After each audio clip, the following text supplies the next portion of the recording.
श्री राधा कृष्ण चरण कमलेभ्यो नमः। श्रीमद्भागवत महापुराण।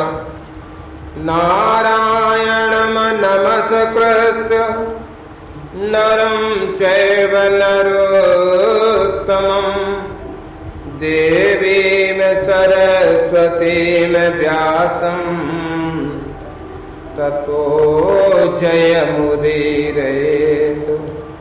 सच्चिदानन्दरूपाय विश्वोत्पत्त्यादिहेतवे तापत्रय विनाशाय श्रीकृष्णाय वयं नमः।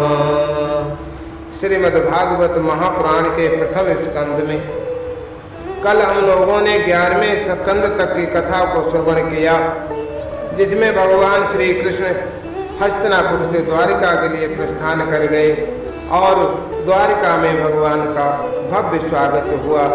वहाँ की प्रजा ने भगवान की स्तुति गाई और भगवान बड़े आनंद के साथ अपने महल में रहने लगे।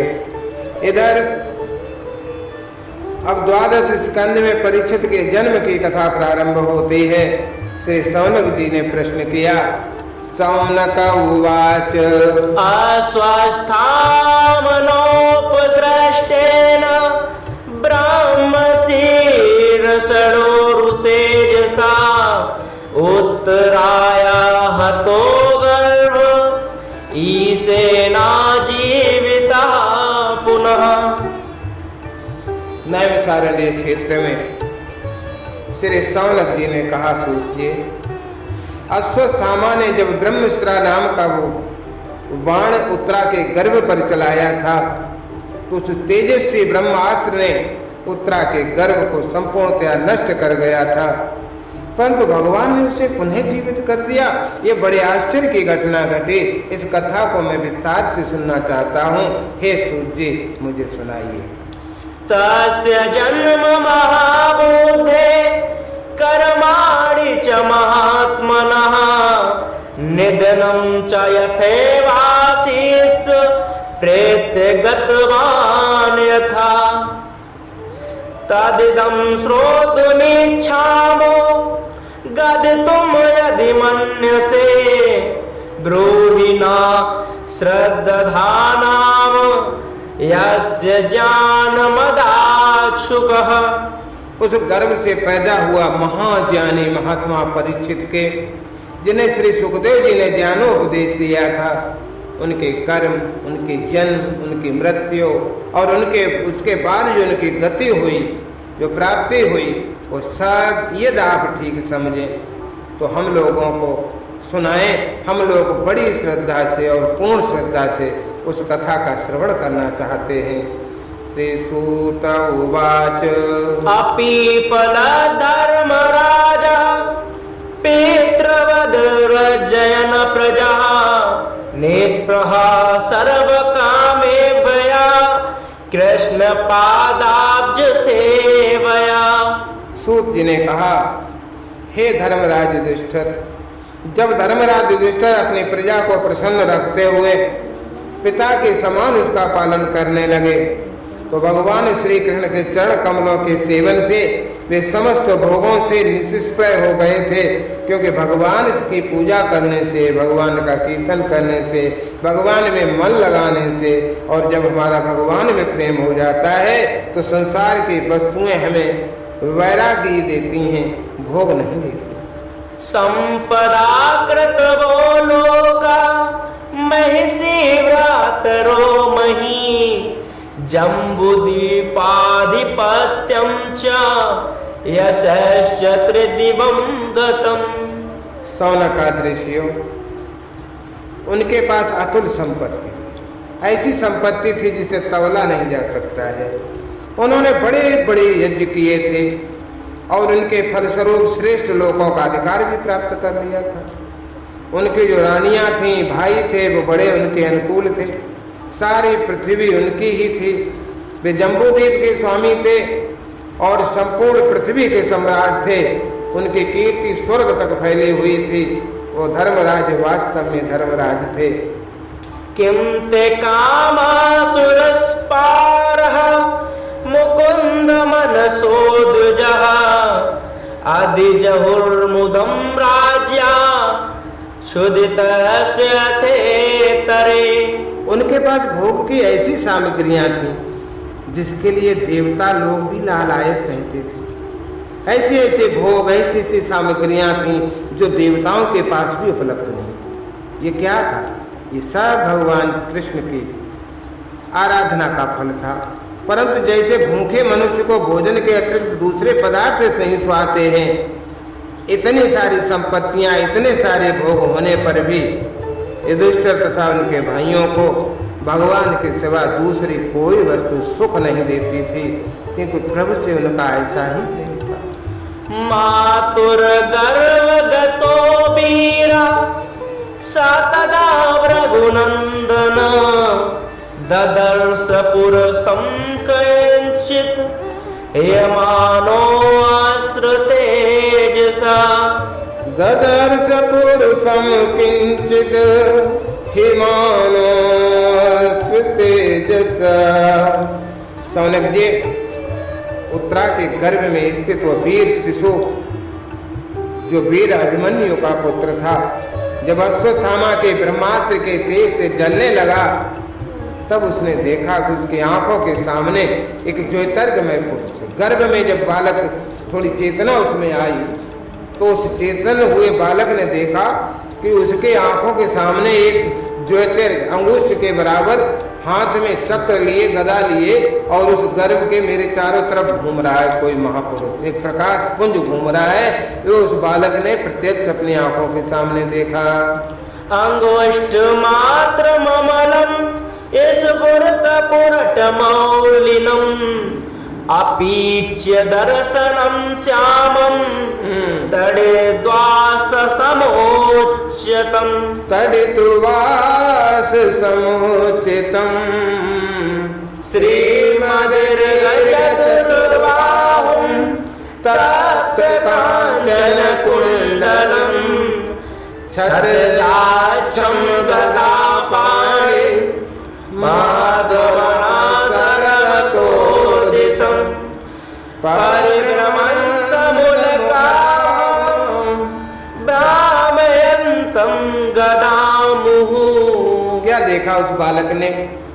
उस बालक ने गर्भ में ही देखा कि एक अंगूठे की मात्रा के बराबर एक पुरुष है जो, और उसका स्वरूप बहुत ही निर्मल है, सुंदर श्याम शरीर है, बिजली के समान चमचमाता हुआ पीतांबर धारण किए हुए है, सिर पर सोने का मुकुट झिलमिला रहा है, और इतनी गंदगी में होने पर भी कोई भी गंदी उसका स्पर्श नहीं कर पा रही।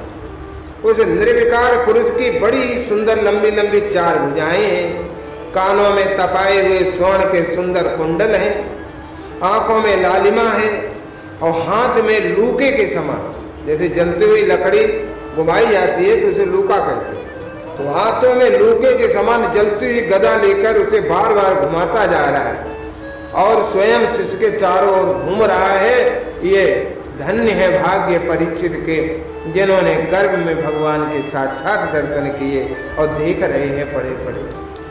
अस्त्र तेजा सुगदया निहारमिव गोपतिः विधमन्तं सन्निकर्षे परेक्षत का इत्यसौ।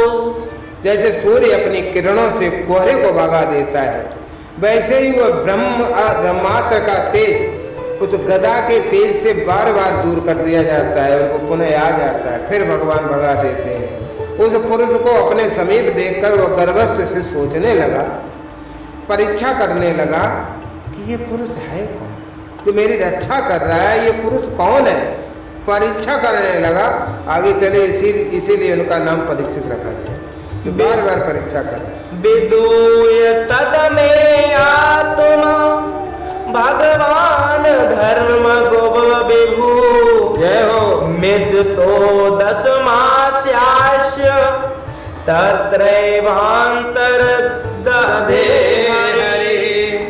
इस प्रकार उस 10 मास के गर्भस्थ शिशु के सामने ही धर्म रक्षक अप्रमेय भगवान श्री कृष्ण ब्रह्मास्त्र के तेज को शांत करके फिर वहीं से न जाने कहां अंतर्धान हो गए। तथा सर्वगुणोदर के सानुकूल ग्रहोदय जज्जे वंशधरा पांडो रघुया पांडुरिपौ जसा। तदनंतर अनुकूल ग्रहों के उदय से युक्त समस्त सद्गुणों को विकसित करने वाले जब शुभ समय में पांडु के वंशधर परीक्षित का जन्म हुआ। जन्म के समय ही वह बालक इतना तेजस्वी दिख पड़ता था मानो स्वयं पांडु ने फिर से जन्म ले लिया हो। तस्य प्रीत मना राजा विप्रैर्धौम्य कृपा दिवी जातकं कारयामास वाचयित्वा च मंगलम्। पौत्र के जन्म की बात सुनकर राजा युधिष्ठिर के मन में बहुत प्रसन्नता हुई। एकमात्र यही तो उनका वंशधर था। उन्होंने तत्काल अपने आचार्य धौम्य कृपाचार्य आदि ब्राह्मणों को बुलवाया, मंगल वचन करवाया, जात कर्म संस्कार करवाए और हिरण्यम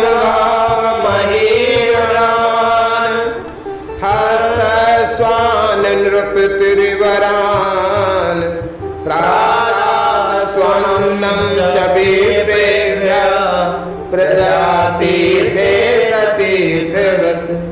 महाराज युधिष्ठिर दान के योग्य समय को जानते हैं। उन्होंने प्रजातीर्थ नामक काल में नाल काटने के पहले ही ब्राह्मणों को सोना, गौएं, पृथ्वी, गांव, उत्तम जात के हाथी घोड़े, उत्तम अन्न सब कुछ दान किया। नाल काटने से पहले, नालोच्छेदन से पहले सूतक नहीं होता। बालक पैदा हो जाए और नाल जब तक छेदन नहीं होगा तब तक सूतक नहीं माना जाता, दान किया जाता। यावन छिद्यते नालम तावन नापनोत न सूतकम छिन्ने नाले तथा पश्चात सूतकम तो विधीयते। इसी समय को प्रजा तीर्थ कहा जाता है। प्रजा तीर्थ काल कहा जाता है। इस समय जो दान दिया जाता है वो अच्छे होता, कभी मिटता नहीं। स्मृति कहती है पुत्रे जायते बेटी पाते दत्तम भवते चाक्षयम। पुत्र उत्पत्ति और बेटी पात के समय दिया हुआ दान अच्छे होता। जैसे भयंकर कोई अकाल पड़े या भयंकर वित्तीपात हो, भयंकर समय चल रहा हो, वातावरण में स्थिति ठीक ना हो, भूकंप आया हो, ग्रह हो, सूर्य ग्रहण लगा हो, तो उस समय जो दान दिया है तो अच्छे होता है। ऐसे ही पुत्र के उत्पन्न होने नाल छेदन से पहले जो दान दिया है तो वो भी अच्छे होता है। ये बात सब महाराज युधिष्ठिर जानते थे क्योंकि दो धर्म के अवतारी थे। तमोचुर ब्रह्मणासन तमोर्चु ब्राह्मण तुष्टा राजा नाम प्रश्नयान्वितम्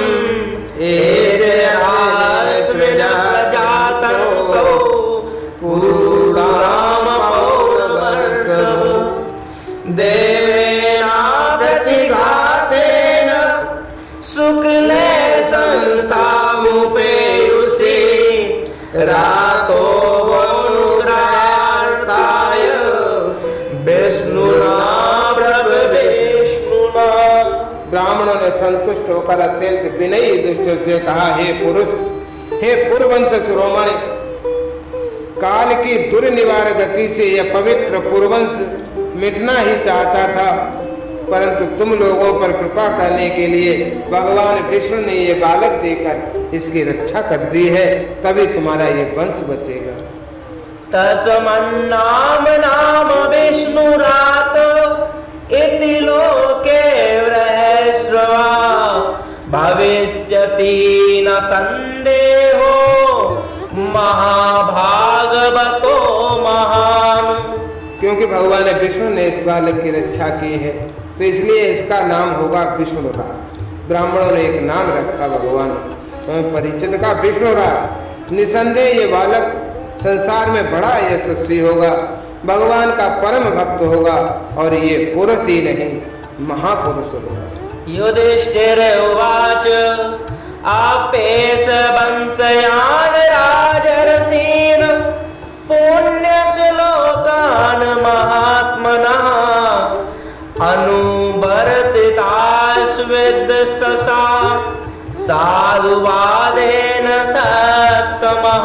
युधिष्ठिर ने कहा, महात्माओं, ये बालक क्या अपने उज्जवल यश से हमारे वंश के पवित्र कीर्त महात्मा राज ऋषियों का अनुसरण करेगा? क्या ये हम जैसे हमारे राज ऋषि हमारे वंश में होते आए हैं, क्या वैसा ही ये कार्य करेगा? तो ये सुनकर के ब्राह्मणा ऊचो पार्थ प्रजापिता साक्षादि स्वाक पूर्वमानवा ब्रह्मण्या सत्य संधस्य रामो दासरथीर्यथा। ब्राह्मणों ने कहा, धर्मराज, ये मनुपुत्र इच्छाक के समान अपनी प्रजा का पालन करेगा। सूर्यवंश में एक राजा हुए थे जिनका नाम था इच्छाक, बड़े प्रतापी। उपमा दी गई, मनुपुत्र इच्छाक के समान ये प्रजा का पालन करेगा और दशरथ नंदन भगवान श्री राम के समान ये ब्राह्मण भक्त होगा और सत्य प्रतिज्ञ भी होगा। एष दाता शरण्यस्य यथा ह्योन्सीन राशिभिः यशोभित नितास्वानां दोष्यन्तरिव यज्जुनाम्। नरेशों के नाम दिए गए हैं, विशेष विशेष नरेश। यह उसी नरेश, उसी नरेश शिव के समान दाता होगा। भगवान एक शिव नाम के राजा हुए जिन्होंने कबूतर की रक्षा के लिए अपने शरीर का मांस काट काट करके तराजू में रख दिया था। परीक्षा लेने आए थे देवता लोग, उन्होंने अपने शरीर का मांस काट कर ऐसे दान दिए। और शरणागत वत्सल होगा, याचिकों में दुष्यंत के समान, पुत्र भरत के समान और अपने वंश का यश फैलाएगा, ऐसा ये बालक होगा। धन बिना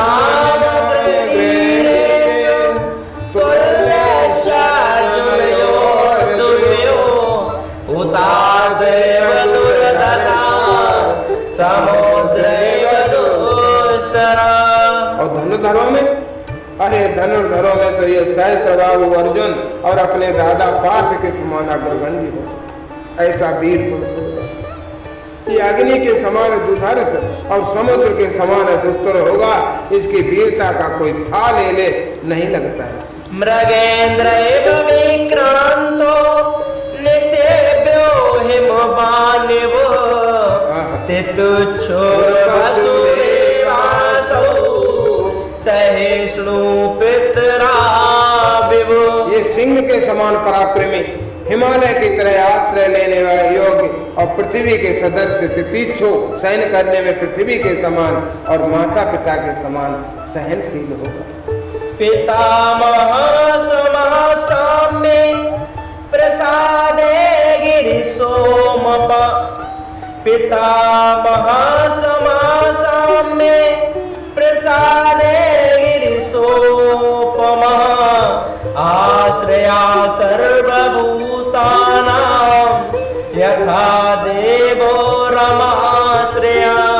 इसमें पितामह ब्रह्मा के समान समता रहेगी और भगवान शंकर की तरह ये कृपालु होगा और संपूर्ण प्राणियों को आश्रय देने में यह लक्ष्मीपति भगवान विष्णु के समान होगा। त्रिदेव के समान इसमें गुण विद्यमान रहेंगे। सर्वसद गुण महात्म्य कृष्ण मनुव्रता रंति देव बोधारो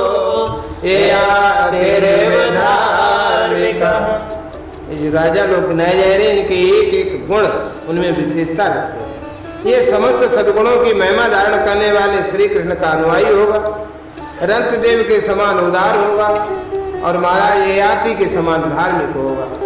धृत्या बलि समा कृष्ण प्रहलादेव सदग्रहा आहरते स्वस्वमेधानां वृद्धानाम पर्युपासकः। धैर्य में ये बलि के समान और भगवान श्री कृष्ण के प्रति निष्ठा रखने में ये प्रहलाद के समान होगा। ये बहुत से अश्वमेध यज्ञों को करने वाला और वृद्धों का सेवक होगा। ये तमाम गुण इसमें विद्यमान रहेंगे महाराज। राजर्षीणाम जनयिता शास्ता शोधपथगामिनाम निगृहीता कलेश भुवो धर्मस्य कारणात्। इसके पुत्र राज ऋषि होंगे, मर्यादा को उल्लंघन करने वालों को ये दंड देंगे। ये पृथ्वी माता और धर्म की रक्षा के लिए कलयुग का भी दमन कर डालेंगे। तच्छकादात्मनो मृत्युं द्विजपुत्रोपसर्जितात् प्रपत्स्यत उपश्रुत्य मुक्तसंगापदं हरेः। देखो पहले कैसे कैसे ब्राह्मण लोग कितने विद्वान होते थे। बालक पैदा होते ही उसका पूरी जीवन वृत्ति भविष्य की सारी पहले ही खोल के रखते। बता रहे ये ब्राह्मण कुमार के साप से तक्षक के द्वारा अपनी मृत्यु सुनेगा और मृत्यु सुनकर सबकी आसक्ति छोड़ देगा और फिर भगवान के चरणों में शरण ले लेगा। जिज्ञासितात्मयाथात्मयो मुनिर्व्यास सुतादसौ हेत्वेदं नृपगङ्गायां यास्यस्तकुतो भयम्। राजन, व्यास नंदन श्री सुखदेव जी से ये आत्मा के यथार्थ स्वरूप को जानेगा और उनसे ज्ञान प्राप्त करेगा और अंत में गंगा तट पर अपने शरीर को त्याग कर निश्चय ही अभय पद को प्राप्त करेगा। फिर इसका जन्म मरण नहीं होगा, ये भगवान के सायुज्य मृत्यु में मुक्ति को प्राप्त कर लेगा। इति राज्य उपादेश्य विप्राजातक को विदा लब्धा पचितया सर्वे प्रतिजग्मु स्वकान ग्रहान। तो ये है ज्योतिष शास्त्र के अनुसार बालक की जन्म कुंडली। ज्योतिष शास्त्र के विशेषज्ञ ब्राह्मण राजा युधिष्ठिर को इस प्रकार बालक के जन्म लगन का फल बतलाया, भेंट पूजा ली और अपने अपने घर चले गए। सएस लोके विख्याता परीक्षिदित प्रभु गर्भे दृष्ट मनोध्यायन परीक्षेत नरेश्विह। वही ये बालक संसार में परीक्षित के नाम से प्रसिद्ध हुआ, क्योंकि वह समर्थ बालक गर्भ में जिस पुरुष का दर्शन पा चुका था उसका स्मरण करता हुआ लोगों में उसी की परीक्षा करता रहता था। ये बालक परीक्षित का ये गुण था। जब ये जन्म हुआ इनका, अब जब ये बालक हुए तो ये देखते थे, लोगों को पहचानते थे। जो अंदर देखा था क्या ये वही है, क्या वही, सबकी परीक्षा करते रहते, तो लोग इन्हें परीक्षित कहने लगे। सराजपुत्रो बबर्धे सराजपुत्रो बवृद्धे आसु शुक्लैवो नृपः आपूयमाणा नेत्रवे काष्ठैरिव सोऽन्वहम्। जैसे शुक्ल पक्ष में दिन प्रतिदिन चंद्रमा अपनी कलाओं से पूर्ण होता हुआ बढ़ता है, वैसे ये राजकुमार भी अपने गुरुजनों के लालन पालन से क्रम से अनुदिन बढ़ता हुआ शीघ्र सयाना।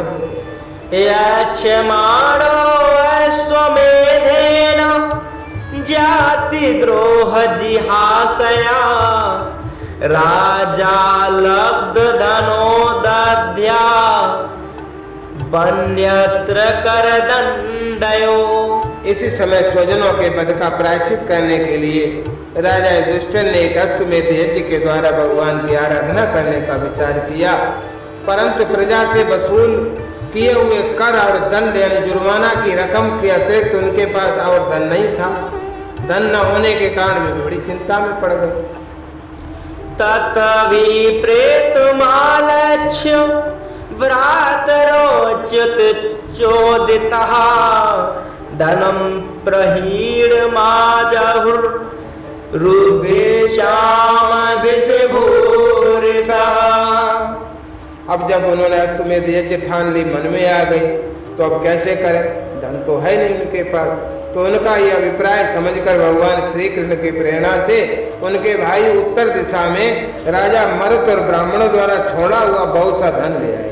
एक कथा आती है कि पूर्व काल में एक महाराज मृत्यु हुए अयोध्या में।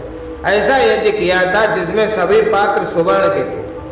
यज्ञ समाप्त हो जाने पर उन्होंने वे पात्र उत्तर दिशा में फेंकवा दिए। इतने यज्ञ में उन्होंने सोने के बर्तन बनवाए, जितने कलश वगैरह जो जो बनवाए थे सब सोने के। और ब्राह्मणों को भी इतना धन दिया जो यज्ञ करने आए थे वो उसे ले जा ही नहीं सके। गाड़ी भर भर के 2-2 4-4 गाड़ी सोना भर भर दे दिया। नहीं ले जा पाए तो ब्राह्मणों ने भी इतना धन का क्या करेंगे, तो वे भी उसे उत्तर दिशा में ही छोड़कर चले, एक जगह पर फेंक दिया उन्होंने। तो प्रत्यक्ष धन पर राजा का अधिकार होता।